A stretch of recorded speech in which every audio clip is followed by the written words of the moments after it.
The Last Witch Hunter is directed by Breck Eisner and stars Vin Diesel, Rose Leslie, Elijah Wood, and Michael Caine. Now, in The Last Witch Hunter, Vin Diesel is an immortal, witch hunter in this case, and he embarks on a mission to stop the witch covens of New York City from unleashing a plague on the entire world. And on the way, he encounters a witch queen, and stuff happens between them. Now, the reason why I was so vague when explaining the plot of this movie was because that's the only thing that I got out of this movie. Yeah, the entire 1 hour and 45 minutes that this movie ran, Vin Diesel hunting witches in New York City before they unleash a plague on the entire world. The Last Witch Hunter. Now, before I start explaining the really bad things about this movie, I'll talk about some good things. First of all, the acting was not bad. I didn't really have any problems with the acting except for Elijah Wood. I don't think Elijah Wood was the right cast member for this role. Now, I also really haven't seen him in many movies since Return of the King.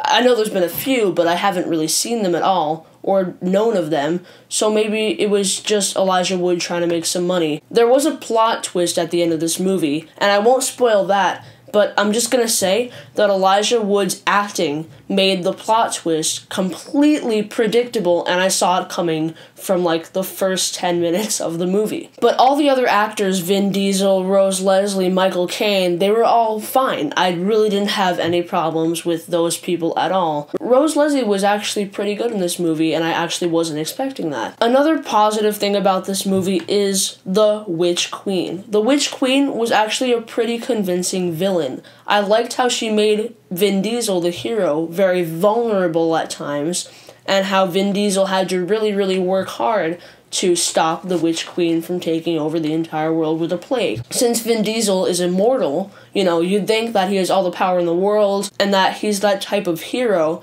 that nobody can stop. Vin Diesel's not that hero that just kills everybody with one punch and then you don't care about him because he could just kill everybody that he walks past. No, Vin Diesel actually struggles a lot to stop the Witch Queen and the other villains in this movie. One more positive thing is the magic in this movie. It is a witch movie, and there is magic going on. People casting spells on each other, using that, to fight each other. That was actually pretty cool. I really just wanted more of that.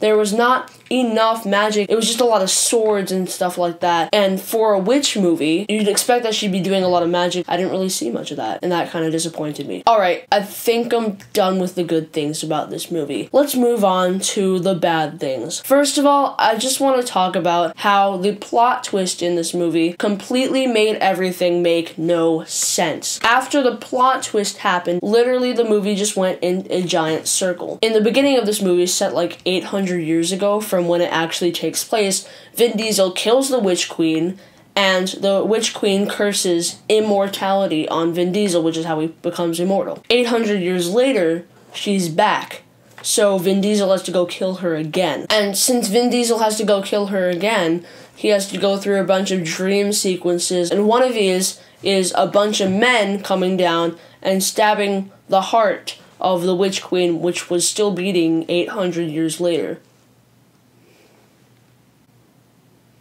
The problem with this is that the men could have found the heart 400 years ago, maybe, from the present. Because, everybody died when they went into this cave thing and tried to stop the Witch Queen, except for Vin Diesel had to run away from his family.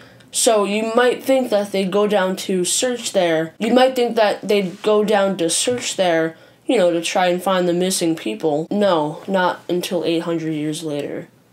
So Vin Diesel kills the Witch Queen, and he's about to stab her heart to kill her forever. But no, Rose Leslie's right there, and she's like, hey, don't kill the Witch Queen. Just bring her back to life so we can have a sequel. And that basically sets up the entire movie for a sequel, and it starts over from the beginning, except Vin Diesel has no family, and he met some friends along the way. The Last Witch Hunter. Yeah, that was my biggest problem with the movie. One more problem was the action. I I didn't like the action in this movie. A lot of it was very, very obvious green screen shots, total green screen, and a lot of the action was very quick cut editing, and it almost seemed like shaky cam because the edits were so quick cut, so you couldn't really focus. Yeah, so that's all I'm gonna say about The Last Witch Hunter. It wasn't a horrible movie like I said before. 3/4 of the movie really did bother me. Guys, I'm gonna give The Last Witch Hunter a D+. What do you guys think about The Last Witch Hunter? Have you seen it? Have you not seen it? Let me know. Thanks for watching, and you can click right below and find out the real value in reviews.